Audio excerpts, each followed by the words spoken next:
બધા જ ક્રેડિટ કાર્ડનો ઉપયોગ કરીએ છીએ। ક્રેડિટ કાર્ડ આપણે નાનામાં નાની ખરીદી પર એનો યુઝ કરતા હોઈએ છીએ, પરંતુ જો તમે ક્રેડિટ કાર્ડ યુઝ કરો છો તો આ સમાચાર તમારા માટે છે।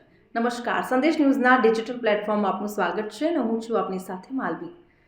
ક્રેડિટ કાર્ડ યુઝર્સ માટે આ એક મોટું એલર્ટ છે, કારણ કે સુપ્રીમ કોર્ટ દ્વારા પણ એક નિર્ણય સંભળાવવામાં આવ્યો છે, જેમાં NCDRC 2008નો જે આદેશ છે તેને રદ કરવામાં આવ્યો છે। એટલે કે પહેલાં બેંકો 30% જેટલું વ્યાજ વસૂલી શકતી હતી, પરંતુ હવે તેની મર્યાદામાં વધારો કરવામાં આવ્યો છે।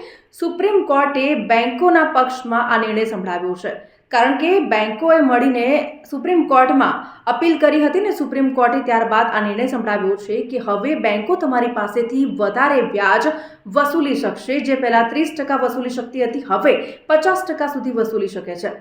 એવું ન થાય એના માટે તમારે શું કરવાનું છે તો કે તમે કોઈ પણ ખરીદી ક્રેડિટ કાર્ડથી કરો છો તો એનું ટાઈમ ટુ ટાઈમ પેમેન્ટ કરવાનું છે, જેથી કરીને એનો ભાર તમારા ખિસ્સા પર ન પડે અને તમારી પાસેથી ઊંચા વ્યાજે પેનલ્ટી ન વસૂલવામાં આવે।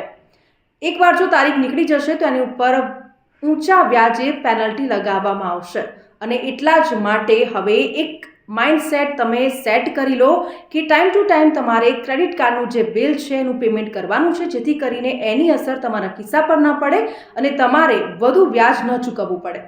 તો આવા જ અપડેટેડ વિડીયોઝ જોવા માટે સંદેશ ન્યૂઝના ડિજિટલ પ્લેટફોર્મ સાથે જોડાયેલા રહો।